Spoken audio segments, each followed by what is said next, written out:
తండ్రి, కుమార, పరిశుద్ధాత్మ దేవునికి వందనాలు, కృతజ్ఞతాస్తుతులు చెల్లించుకుంటున్నాము. దేవుడు మనకు అనుగ్రహించిన ఈ దినము కొరకు, అనుదిన వాక్య ధ్యానం కొరకు దేవునికి వేలాది స్తోత్రాలు చెల్లించుకుంటున్నాము. ఈ దిన వాక్య భాగము ద్వితీయోపదేశ కాండము 5వ అధ్యాయము 29వ వచనం మనం చదువుకుందాం.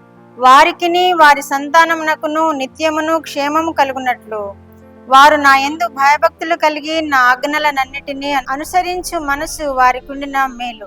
ప్రియమైన దేవుని బిడ్డలారా, ఈ దినమందు మనకు దేవుడిచ్చిన వాక్యము, ఆయన ఆజ్ఞలన్నిటినీ అనుసరించిన మనకు మేలు అంటున్నాడు. ఆయన మనకి ఆజ్ఞలు ఇచ్చారు, కట్టడలను ఇచ్చారు. ఆయన అనుసరించమని మనకు పదే పదే బోధిస్తూ ఉన్నారు. ఎన్నో మార్లు ఆజ్ఞలను అనుసరించండి, కట్టడలను అనుసరించండి అని బోధిస్తూ వస్తున్నారు.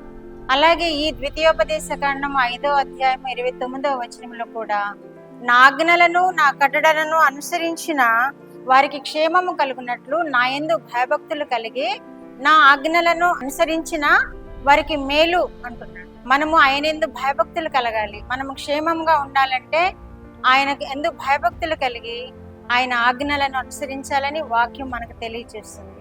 అంత మాత్రమే కాదు, ఆయన ఆజ్ఞలను కట్టడలను అనుసరించినప్పుడు ఇదే గ్రంథము 6వ అధ్యాయము 25వ వచనంలో కూడా ఆయన ఆజ్ఞలను అనుసరించినప్పుడు మనకి నీతి కలుగుతుంది అని వ్రాయబడింది. మనకి క్షేమము కలుగుతుంది, మనకి మేలు కలుగుతుంది, అదే మాదిరిగా మనకి నీతి కలుగుతుంది. అంత మాత్రమే కాకుండా నిర్గమాకాండము 15వ అధ్యాయము 26వ వచనంలో కూడా ఆయన ఆజ్ఞలను కట్టడలను అనుసరించినప్పుడు మనకి స్వస్థత కలుగుతుంది అని ఆ చోట రాయబడింది.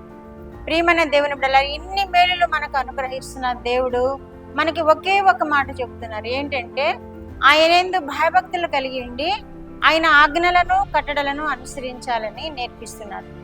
ఆయన ఆజ్ఞలను కట్టడలను అనుసరించినప్పుడు మనకు క్షేమం కలుగుతుంది, మనకు మేలు కలుగుతుంది, మనకు నీతి కలుగుతుంది, మనకి స్వస్థత కలుగుతుంది. ఎన్ని విధాలైన ఆశీర్వాదాలు మనము పొందుకోవాలంటే ఆయన యందు భయభక్తులు కలిగి ఉండాలి, ఆయన ఆజ్ఞలను గైకొనాలి, ఆయన కట్టడలను అనుసరించాలి. అట్టి కృప దేవుడు మనకి అనుగ్రహించునుగాక. ఆమేన్. ప్రార్థిద్దాం. మహోన్నతుడైన మా దేవా, మహిమా ప్రభావములు కలిగిన మా ప్రియ పరలోకపు తండ్రి యెహోవా దేవా, మీకు స్తోత్రములు. మా రక్షకుడైన యేసయ్యా స్తోత్రములు. పరిశుద్ధాత్మ దేవా స్తోత్రములు. మీరిచ్చిన వాక్యము కొరకు మీకు స్తోత్రములు ప్రభువా. మాకు క్షేమము కలుగునట్లుగా మీ యందు భయభక్తులు కలిగి నాయన మీ ఆజ్ఞలను కట్టడలను అనుసరించినప్పుడు మాకు మేలు కలుగుతుంది అని మీరు సెలవిచ్చిన రీతిగా మీకు వందనాలు స్తోత్రాలు చెల్లించుకుంటున్నాం ప్రభువా. దేవానైనా అంత మాత్రమే కాదు, మీ ఆజ్ఞలను కట్టడలను గైకొన్నప్పుడు మాకు నీతి కలుగుతుంది అని వ్రాసారు ప్రభువా, మీకు స్తోత్రములు.